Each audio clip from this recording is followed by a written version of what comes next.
কেন মা দেখো,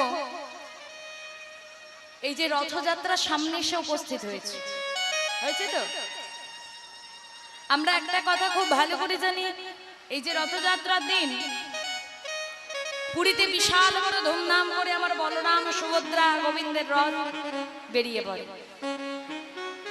কিন্তু এটাও একটা কি ভালো করে সবাই জানো যে পুরীর মন্দিরে সেখানে কিন্তু স্বয়ং যমরাজ বিরাজ করে। পুরীর মন্দিরে যে 22টি সিঁড়ি আছে, মা গেছো? আচ্ছা পুরী কে কে গেছো একবার হাত তোলো দেখি। তাহলে পুরী যখন তোমরা গেছো তোমরা জানো নিশ্চয়ই যে পুরীতে ওই 22টা সিঁড়ির মধ্যে একটাতে কিন্তু যমরাজ বিরাজ করে। কেন করে, কবে থেকে করে না, একদিন যখন পুরীর মন্দিরে দেখবে আরেকটা জিনিসও লক্ষ্য করবে, পুরীর মন্দিরের ভেতর থেকে কিন্তু পুরীর মন্দিরের সামনে এত সমুদ্র, কিন্তু সমুদ্রের আওয়াজ কিন্তু পুরীর মন্দিরের ভেতর থেকে কিন্তু শোনা যায় না। কেন না, কথায় কথিত আছে যে হনুমান নাকি তার এক তরঙ্গ ওই সমুদ্রের তরঙ্গকে নিজের কর্ণে ধারণ করেছে আর এক কর্ণ বন্ধ রেখেছে। ওই যে ঢুকেছে আর কোনোদিন পুরী মন্দিরের ভেতর থেকে সমুদ্রের আওয়াজ কিন্তু শুনতে পাওয়া যায় না।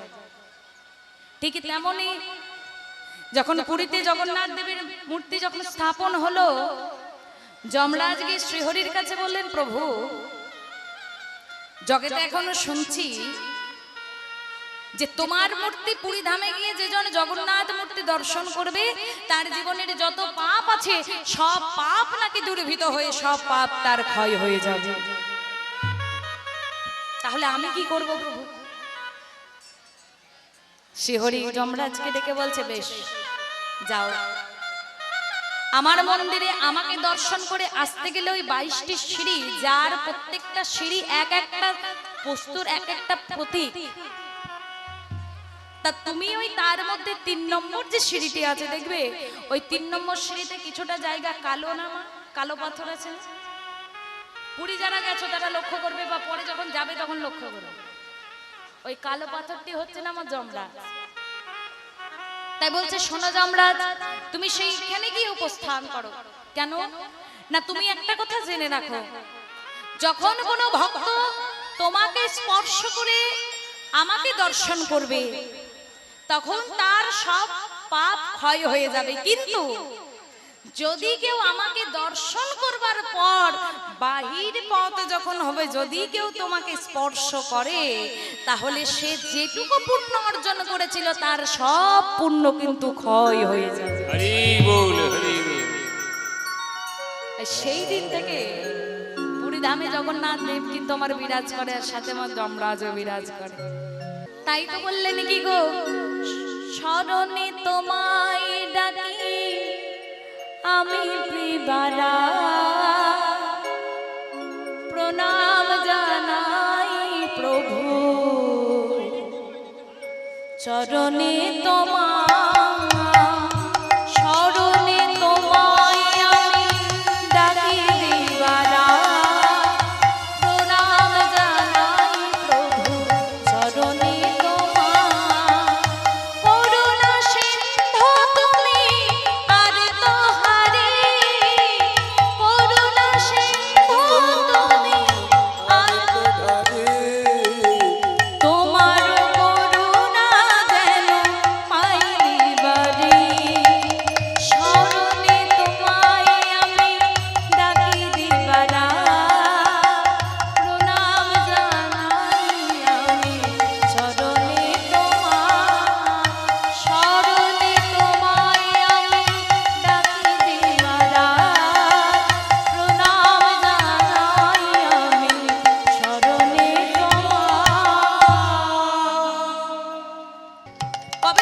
ভালোবাসতে পারবে না, যেদিন যেদিন তোমার মধ্যে নবদ্বিধা ভক্তির জাগরণ ঘটবে।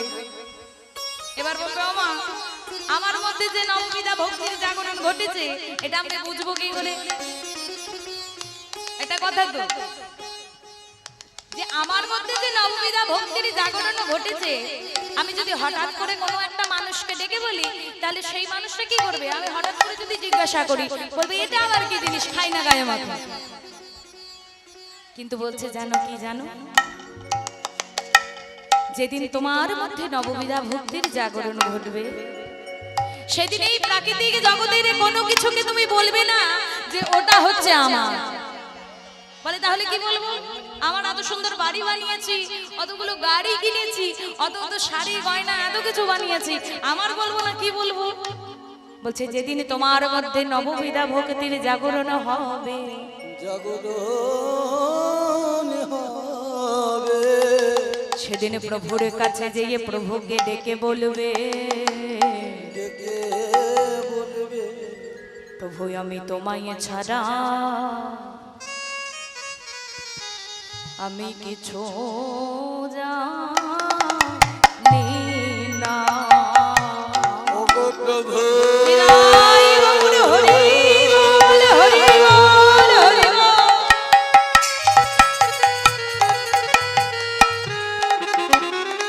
ওগো প্রভু আমি তোমায় ছাড়া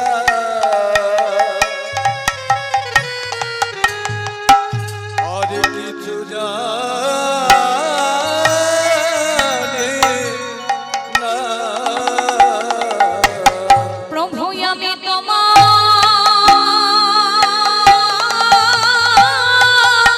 ছাড়া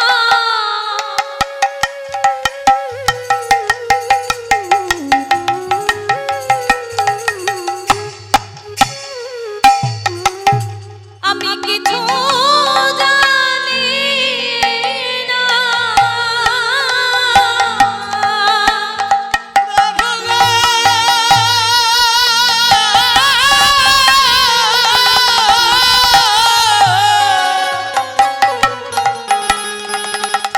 আমি তোমায় ছাড়া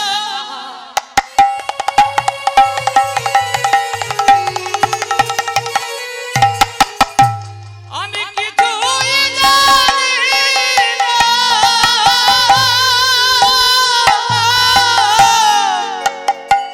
প্রভু আমি তোমায় ছাড়া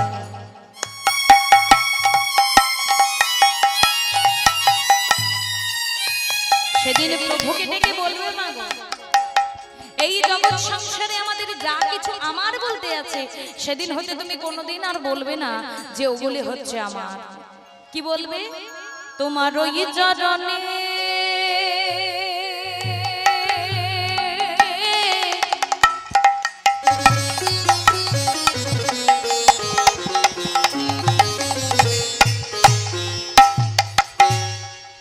আমি সব সপিলাম,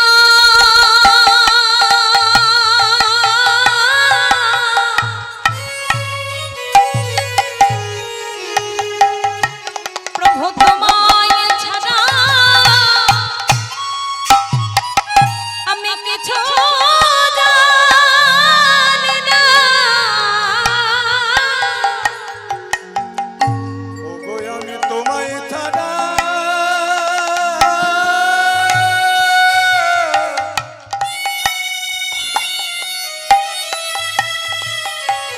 আমি তোমায় ছাড়া আর জানি না।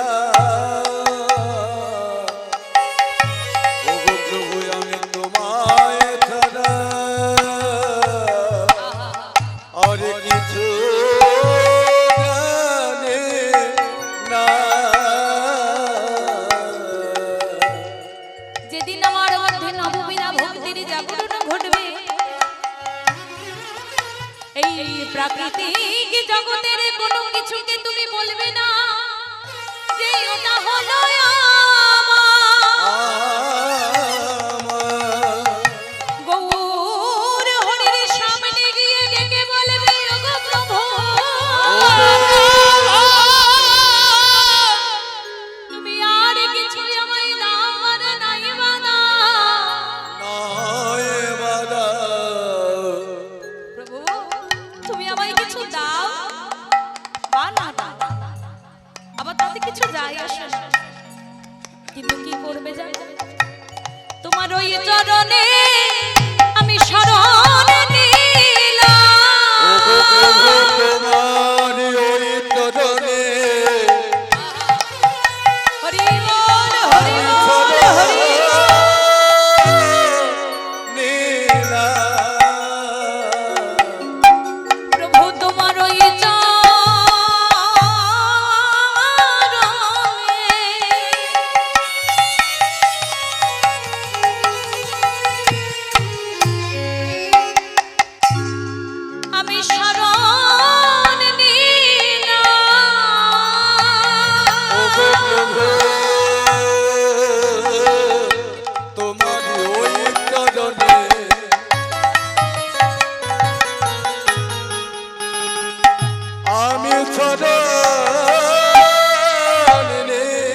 চরণে শরণ নিলাম।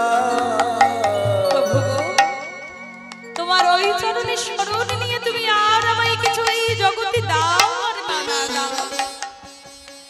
যেদিন যেদিন আমার বড় পাড়ির বাঁশি বেজে উঠবে, সেদিন এই জগৎ সংসার ছেড়ে আমি চলে যাব। যেদিন যেদিন এই জগতে আমার বলতে আর কেউ থাকবে না, সেদিন সেদিনে তুমি এসে তুমি আমায় হাতে ধরে পার করে দিও প্রভু। তাই সেই প্রভুকে লক্ষ্য করে, আজ সেই গৌরহরিকে লক্ষ্য করে পদকর্তা বলছে, দেখো আজ গৌরহরির ভাব দেখে বোঝা যাচ্ছে না যে তার কোন ভাবের উদয় ঘটেছে। কেন না, গৌরহরির ভাব বোঝা কিন্তু বড় দায় মা। তিনি হলেন রাধা কৃষ্ণ মিলিত তনু। চৈতন্য চরিতামৃততে কবিরাজ গোস্বামীপাদ কলম দিয়ে বলেছেন, রাধা কৃষ্ণ একই আত্মা দুই দেহ ধরি, অনন্য বিলাস রস আস্বাদন করি, সেই দুই দেহ এবে আমার চৈতন্য গোসাই, ভাবে রস আস্বাদিতে দোহে হইলা কোঠায়। তাহলে সেই রাধা কৃষ্ণ মিলিত তনু যিনি আমার গৌরহরি, যার মধ্যে রাধা ভাবও আছে আবার কৃষ্ণ ভাবও আছে। কখনো কৃষ্ণ ভাবে বিভোর হয়ে ব্রজের কথা মনে পড়ে যায়, আবার কখনো রাধা ভাব কান্তি নিজ অঙ্গে ধারণ করে কৃষ্ণ কৃষ্ণ কৃষ্ণ কৃষ্ণ কৃষ্ণ বলে কেঁদে বেড়ায়। এমন হলে আমার গৌরহরি। তাই সেই মহাপ্রভুকে লক্ষ্য করে আজ পদকর্তা বলছে, দেখো দেখো আজ গৌরহরিকে চেয়ে দেখো, গৌরহরির ভাব তো কিছু বোঝা যায় না। বলে কেন কেন? বলে কি করেছে দেখো আজ। বলে কি করেছে? বলে কি করেছে? ও গইয়া তো বলি আমার গোরা চাঁদ, ও গো পথে বাহিরা গোরাই আমার।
যায়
কি বললেন না চলিল গোড়ারায়, এত বলি গোড়ারায় পথে বাহিরায় নদিয়ার রাজপথ ভালো করে যায়। এই চিন্তা করে কি জন্য বেরিয়েছে না আজ রাধা ভাবকান্তি নিজ অঙ্গে ধারণ করে গৌর হরি আমার নদিয়ার পথে পথে চলে যাচ্ছে। কি করবে বলে মনে বড় বাসনা জেগেছে মা, সূর্য পূজা করতে যাবে বলে মনে বড় বাসনা জেগেছে। এবার যেই সূর্য পূজা করে যাবে, আমরা একটা জিনিস খুব ভালো করে জানি, রাধা রানী সূর্য পূজা করেছিলেন, এটা কিন্তু শুধুমাত্র একখানি ছলনা মাত্র।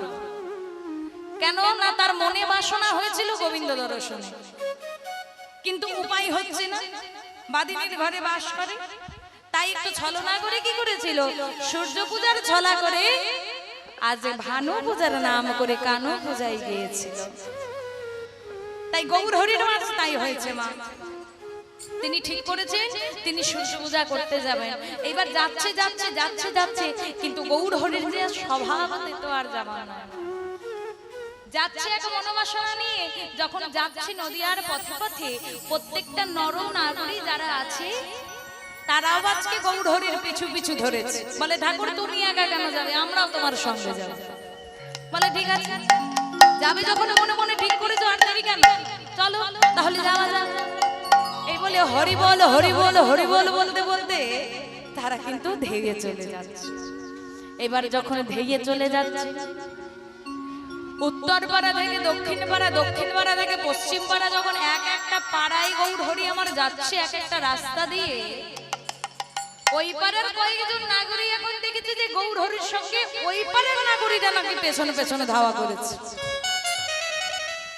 কিছুজন নদিয়ার নাগরিক একজন অপরজনকে ঢেকে বলছে, এই সই দেখেছিস ওই গৌর হরি আজকে যাচ্ছে কোথায়, ওই ভালো করে দেখ।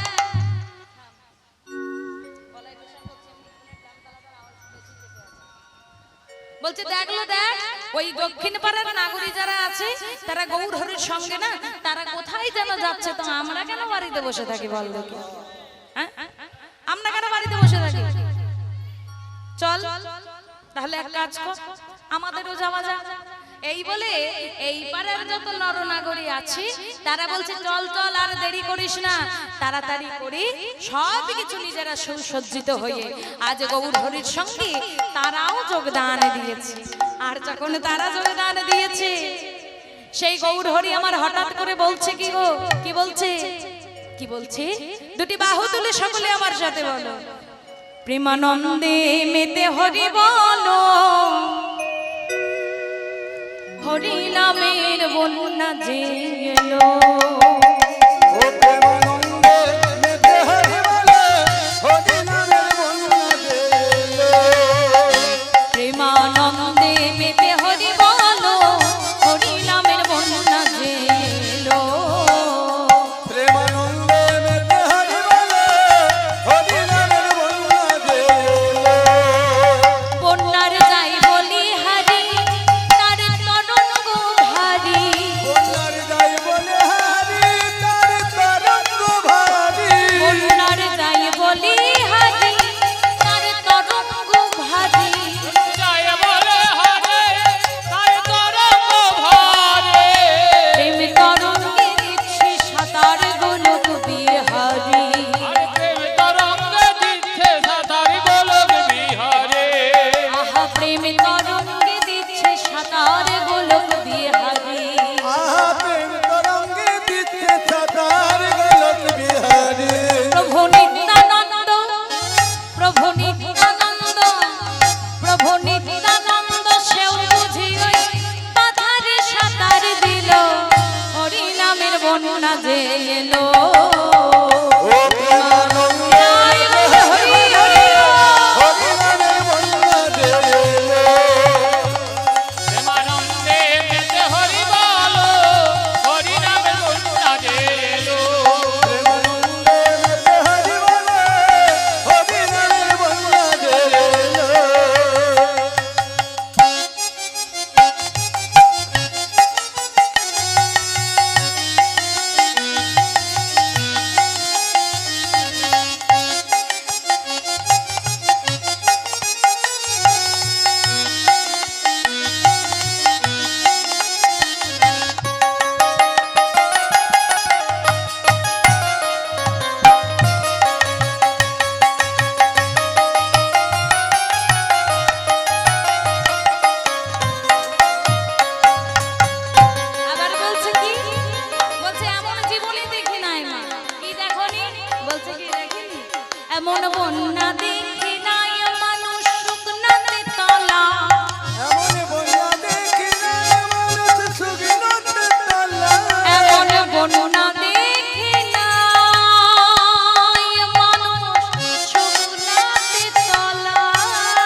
সজ্জিত করে নিয়ে কি করেছে, গৌর হরির পিছনে পিছনে ধাওয়া করেছে এই পাড়ার সমস্ত নরনাগরী। এই যেই না সকলে মিলে এমন ভাবে ধাওয়া করেছে, তখন এই কয়েকজন আমার গৌর হরিকে ডেকে বলছে, কি গো এলে এলে আমার এমন খালি হাতে চলে এলে যে?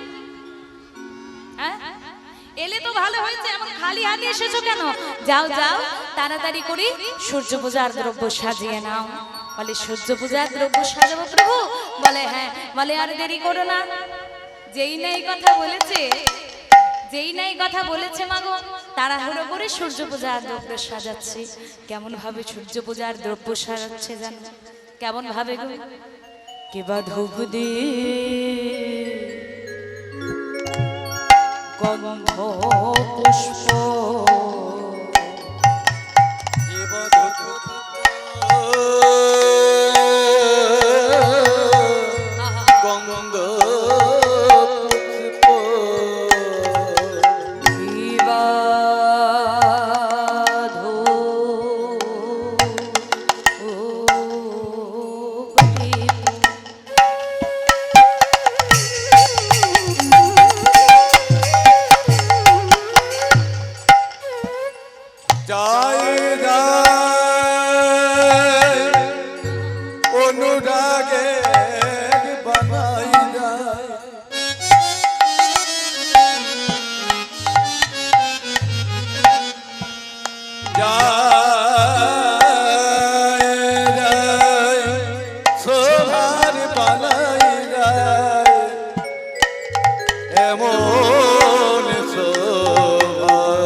সাজা সাজা তোমরা সঙ্গে থেকো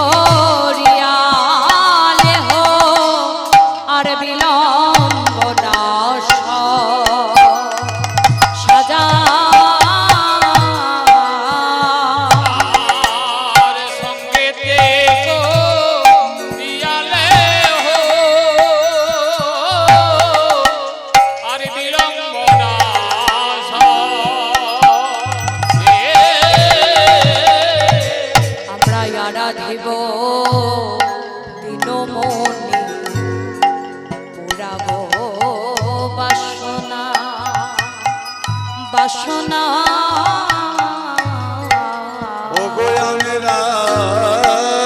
আরাধিব দিনমণি পুরাব বাসনা বাসনা বলিয়ে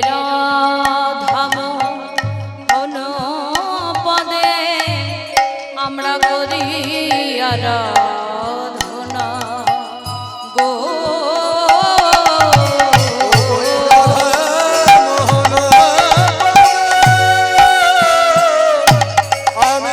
আমরা করি আরাধনা আমাদের বিলম্ব সহে না বিলম্ব সহে না আহা বিলম্ব সহে না শীঘ্র করি সাজাও সবে বিলম্ব সহে